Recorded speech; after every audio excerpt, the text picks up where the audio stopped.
Assalamualaikum warahmatullahi wabarakatuh. Hello everyone. My name is Muhammad Nuriski and I'm from Informatic B. You can call me Rizky. So today we're going to dive into some core concept in English grammar, focusing on orthography, etymology, syntax, and the essential role of auxiliary verbs.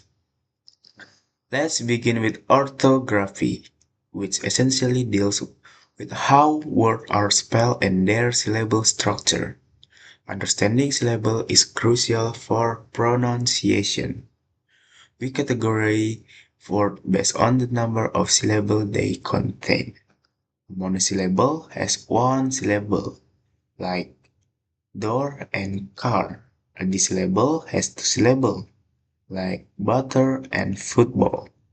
Three-syllable has three syllables, like butterfly and description. A polysyllable is any word that consists of four or more syllables, like innovation and extracurricular.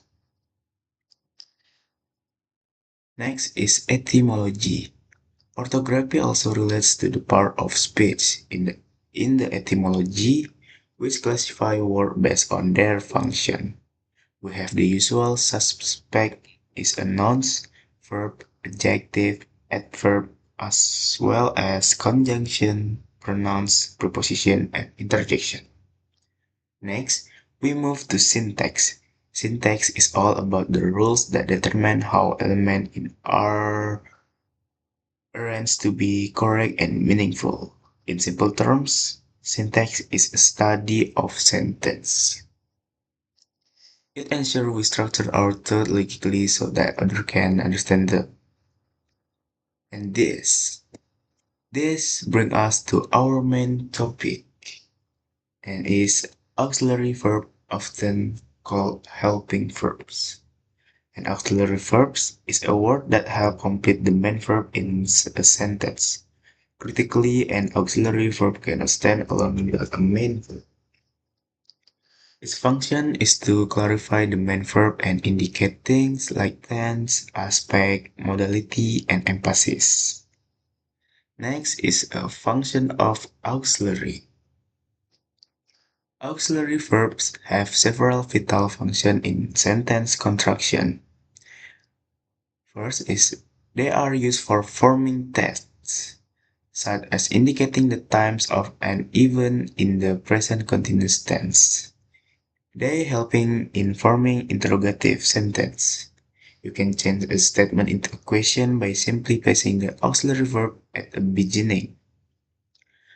They are used for forming negative sentence by combining the auxiliary with the word not. Finally, auxiliary like the various form of be, like is, am, are, was, were, are essential for forming passive sentence. Next is type of auxiliary. There are three main types of auxiliary verbs. We need to focus on to be, to have, and to do. Auxiliary to be. The form of to be changes based on the subject and tense. In the present tense, we use am for I, are for you, we, they, and plural subject, and is for he, she, it, and singular subject. In the past tense, we use was for I, he, she, it, and singular subject, and where and where for you, we, they, and plural subject.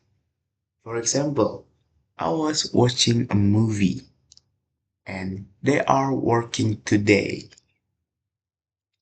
Next is auxiliary to have.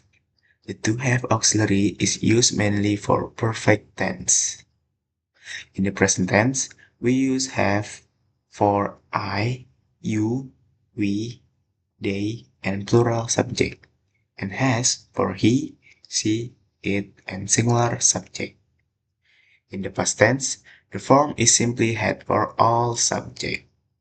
For example, I have finished my homework and she has written a book. Next is auxiliary to do. The to do auxiliary is primarily used for forming question and negative statement in the simple present and simple past. In the present tense, we use do for I, you, we, they, and plural subject, and does for she, it, and singular subject. In the past tense, we use did for all subject. And for example, is do you have a medicine? Or the negative, I don't have a medicine. Next is definite, article definite. Finally, let's briefly like the article. The definite article is it's used to refer to nouns that are clear, definite, and specific to both the speaker and listener. However, for example, is he is going to the university, and I have to go to the harbor. In British, he is going to university, and I have to go to harbor. Next is article the cannot be used in the by plural noun by using in general sense. Like my feet are cold. These are the mice from the garden.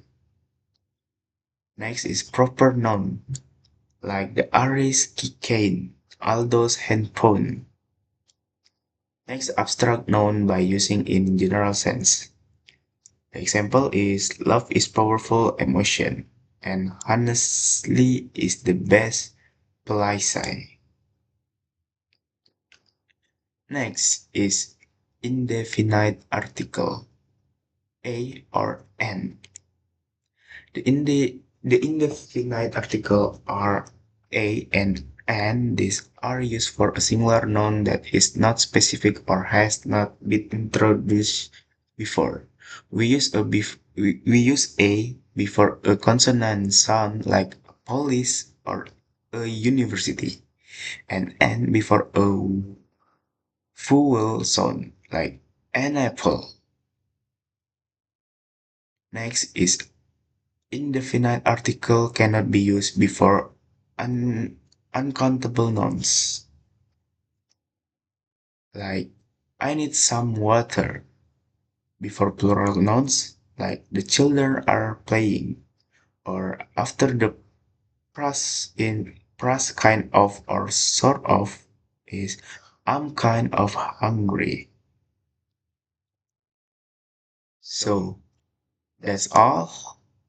Thank you for your attention. We've covered the structure of syllable, the rules of sentence arrangement, and the crucial role of auxiliary verbs and article in making our English clear and correct. Assalamualaikum warahmatullahi wabarakatuh.